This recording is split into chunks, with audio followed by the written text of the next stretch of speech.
이렇게 지금 혁신 후보들 또는 이제 정권 퇴진 운동을 주도했던 젊은 사람들 이제 이런 분들이 이렇게 이제 약진 아니면 돌풍을 일으키고 있는 이제 이런 현상도 우리가 사실 예측을 좀 못했잖아요. 뭐 때문에 이렇게 큰 바람을 일으키고 있는 거죠. 그러니까 그동안에 사실 당원들이 많이 기다렸죠. 네. 지지자들이 많이 기다려준 거죠. 기존의 기득권을 가지고 있는 국회의원들에게 우리는 당신들이 그동안에 민주당을 위해서 무언가를 해줄 것이다. 이 대한민국의 민주주의 완성을 위해서 뭔가 해줄 것이라고 기대하고 지켜보고 있습니다. 라고 했고 180석을 그래서 만들어줬었는데 아무것도 안 하니까 열심히 잘해주세요. 잘해주세요라고 몇 번을 재촉을 하다가 결국에는 폭발을 해서 여기까지 오게 된 거라고 생각을 하고요. 저는 제가 그래서 계속 이 공천 불공정성을 가지고 논하는 이 문제, 이 분란을 일으킨 이 문제는 3월 10일 이후에 해결된다고 제가 계속 여러 번 말씀드렸는데 정말로요. 이 이변이 일어나면서부터 점점 그 목소리가 줄어들고 있고요. 오늘 뉴스원에서도 그런 얘기가 나와요. 국민의힘이 앞서는 줄 알았더니 착시 현상이었나 보다. 오히려 여론조사를 살펴보니 국민의힘과 나머지 민주당이나 뭐 나머지 그런 뭐 조국 혁신당이나 이런 등등을 합쳐보게 되면 똑같더라. 달라진 게 없더라. 이런 기사가 뉴스원에서 나오기 시작했고요. 네. MBC 패널 조사에서도 마찬가지였습니다. 기본 양쪽 당을 지지하는 결집 세력들은 변한 게 하나도 없더라. 그리고 또 나머지 그 뉴스들이나 언론에 나온 것들을 보게 되면 불공정 공천 논란을 종편에서 엄청나게 계속 까대기만 했는데 그 내용 자체가 너무 모순적이고 말이 안 되더라. 이런 얘기들이 이제 계속해서 나오기 시작해요. 그런 걸 살펴보게 되면 결국 그동안에 지켜보고 기다리면서 국민들이 소리를 못 내고 있다고 생각했지만 밑바닥에서부터 변화하려고 하는 그리고 국민들이 많이 힘들어했었다는 것이 이제는 정말로 더 이상은 눌려질 수 없을 상황이라는 게 이제 드러나기 시작한 거다 이렇게 봅니다. 네, 수요일 날 어제 수요일 밤에 이제 파격이 있기 전에 제 전날 뉴스토마토에 칼럼을 마감했는데 제가 그때 쓴 글이 이제는 진보도 늙었다. 과거에 노무현을 만들었던 그 파릇파릇하고 역동적인 진보가 최근에 노쇠해졌고 이제는 저 노안이 와가지고 유튜브도 오래 못 본다. 그 나이들. 그런데 MBTI가 뭔지도 모른다. 뭐 이러면서 이제 조금 재구조화할 때가 됐다. 그런데 이게 늙은 나무인데 고목에도 꽃은 핀다. 네. 어떤 고목나무에 꽃이 피는가? 나무와 가지가 그대로 형체를 유지하고 있는 늙은 나무에서는 꽃이 안 핍니다. 번개 가지가 맞아가지고 짜게지고 떨어져 나가고 하면은 밑둥만 살아남은 그 고목이 꽃이 펴요. 네. 그래서 고목나무에도 꽃이 피니 마음은 늙지 않았구나. 매월당 김시습의 시의 일부입니다. 그러면 그 민주당에서 꽃이 피는 길은 가지치기를 많이 하는 길밖에 없다. 네. 그러니까 늙은 진보가 돼가고 있는데 이 늙은 고목에서 꽃이 피려면 가지치기를 많이 하는 수밖에 도리가 없다. 그게 앞으로 남은 경선에서 내가 기대하는 거다. 요렇게 했다고. 요렇게. 그러면은 이제 어제 보면서 이 기층의 당원들이 갖고 있는 열정, 이건 뭐 비단 민주당만의 문제가 아니에요.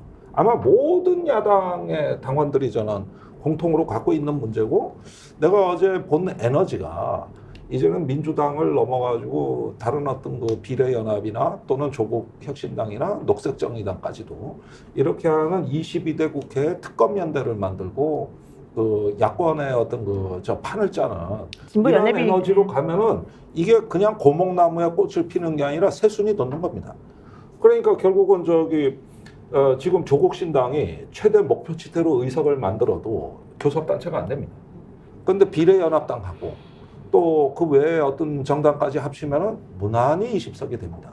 그러면 국민의힘하고 민주당하고 하는 것보다 여기에 새로운 공동교섭단체가 들어가서 또 하나의 의자를 차지하고 있으면 일단은 정치개혁의 속도가 빨라지고 이 무도한 정권의 폭주를 막는데 황금 비율이 만들어지는 거예요. 국민의힘 위성정당은 그 짓을 못한다. 이게 우리가 가진 엄청난 비교 우위가 되는 거기 때문에 지금 이런 어떤 흐름들은 범야권으로 이렇게 확산되는 에너지가 될 수밖에 없고, 빨리 조국신당이 이후에 그 군소정당의 맏형으로서 공동교섭단체를 구성하겠다고 하고 추후에 제안을 해라.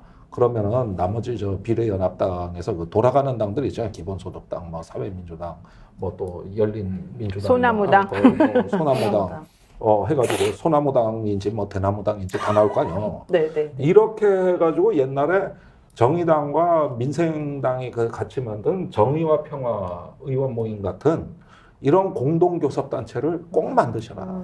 그래서 1대2, 2대1의 구도로 가라. 이게 이제 특검연대를 끌어가는 방식 구도라는 거지, 내 얘기는. 이제 민주당이 더욱더 적극적으로 나서서 판을 키워야 한다 이런 말씀이고요. 그 민주당 이야기를 하니까 루비님께서는 로저님께서는 김종대님 민주당으로 오시라고 하셨고요. 고민 좀 해보십시오. 그리고 노희 변호사는 조국 혁신당으로 초대하는 분도 많습니다. 그리고 그 최사랑님은 역사의 길이 남을 훌륭한 인재들이 운동권이었는데 지금 왜 기득권이 됐느냐 이런 말씀 주셨는데 저희들이 방송에서 지속적으로 여론조사 문제를 제기했습니다.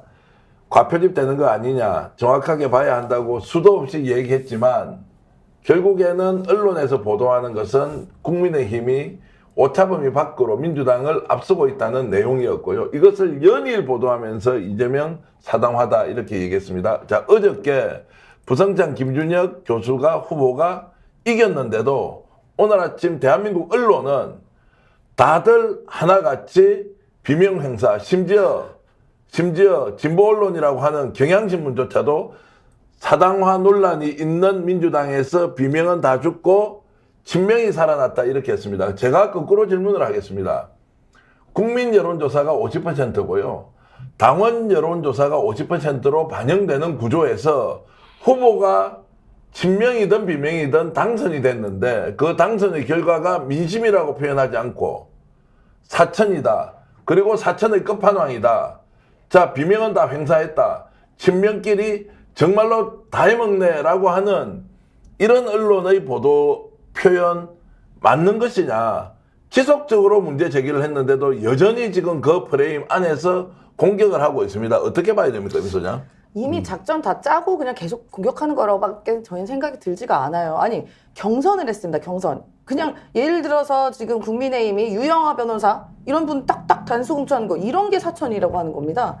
그런데 지금 저희는 공정한 가장 민주절차인 우리 선거에서 민주절차인 경선을 통해서 선거를 통해서 게다가 당원 반 그다음에 일반 국민 여론조사 반 너무나도 민주적인 절차를 통해서 경선에 이겼는데 어떻게 이게 비명이죠? 그럼 예를 들어서 금천 같은 경우에도 우리가 응원하는 그 조상호 변호사 있지 않겠습니까? 네. 경선에 졌어요. 최기상 의원이 이용으로 됐죠. 현역이 이겼고 안타깝지만 이런 게 민주적 절차에 의한 경선이라는 겁니다. 그러면은 모든 선거 예를 들어 저희가 총선에서 선거를 치렀는데 민주당이 이겼단 말입니다. 그럼 이건 그때 뭐 부정선거라고 얘기할 겁니까? 끊임없이 저렇게 예처되고 뭐 하면 이게 무슨 허공의 메아리도 아니고 그럼 그렇게 되는 게 아니라요. 주술이 아닙니다. 과학적인 경선에서 한 겁니다. 네. 아니 그래서 김정대 의원 이 부분 좀 말씀 좀 해주시죠. 이제 보수 진보 가릴 거 없이 이거 비명 행사다 이 논리를 가지고 계속 공격하는 이거 어떻게 봐야 됩니까? 그러니까 그 부분을 제가 좀 말씀드리고 싶은 게 아까 제가 진보도 늙었다 했던 게 바로 이 대목이에요.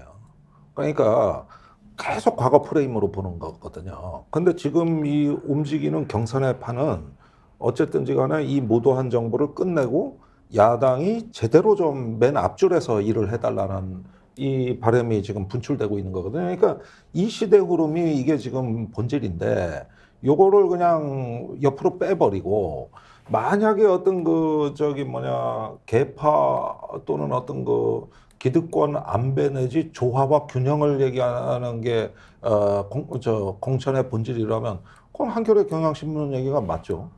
그러나 국민들 그렇게 기다리고 이 사람 저 사람 뭐 친문 친노 뭐 비명 뭐 친명 해가지고 이런 식의 프레임 기다릴 여유 없습니다. 그러니까 그런 거는 정치에 지금 지류에 불과한 걸 자꾸 본류라고 주장을 하시니 이런 게 안타깝고 물론 개중에 이 민주당 뭐 경선이나 공천이 다 잘 됐고 칭찬받을 일만 있다고 저는 생각하지 않습니다. 비판받을 여지 굉장히 많아요. 그러나 지금 여기 총선에 흐르는 시대 정신이 뭐죠? 또 이래서 우리가 마음에 안 드는 후보가 있고 뭐 어디 절차적 문제가 있는 걸 좀 저희도 보고는 있습니다만 이런 것들이 이제 결국은 야권의 분열로 연결될 거라는 게 한겨레 경향의 시각이에요. 그러니까 필연코 분열한다 이러면 이 얘기를 하고 있는 거거든요. 그러니까 분열해서 일 나간 사람들 지금 어떻게 됐습니까? 새로운 미래? 지금 지지율이 정의당한테도 뒤집니다. 저기 그 모든 여론조사에서 한때 저기 제3지대 정치를 한다고 해가지고 뭐 두 자릿수 지지율 바라보고 해놨는데 거기가 어떤 투쟁심이나 나름대로 이런 어떤 그 지금 총선의 절박한 문제를 얘기한 적이 없어요. 어떨 때는 또 저기도 또 국민의힘 이중된가 이런 생각이 들 때도 있었단 말이에요. 그렇게 되니까 이제 출범한 지 불과 2달도 안 돼가지고 어떻게 됐느냐. 모든 여론조사에서 녹색정의당한테 뒤지거나 같게 나와요. 이건 어떻게 된 겁니까? 그 새로운 그러면은? 미래라는 그 당이 주목받지 못하고 심지어 국민들이 이름조차 기억을 못해요. 조국혁신당은 기억하잖아요. 그 이유는 다 어쨌든 제3당이지만 조국혁신당이나 뭐 새로 생긴 송영길 대표의 소나무당은 투쟁하기 위해서 만든 당이잖아요. 윤석열 정부가 투쟁하게 만든 당. 근데 새로운 미래라는 뭐 그 당은 누군가가 싫어서 나간 당이잖아요. 그러니까 그 차이 때문에 국민들이 다 그러니까 알고 그 계신 부분에다가 이준석 그 개혁신당까지도 오늘 여론조사가 대략 5%에서 안팎인데 그 지지율은 작년에 정의당 지지율입니다.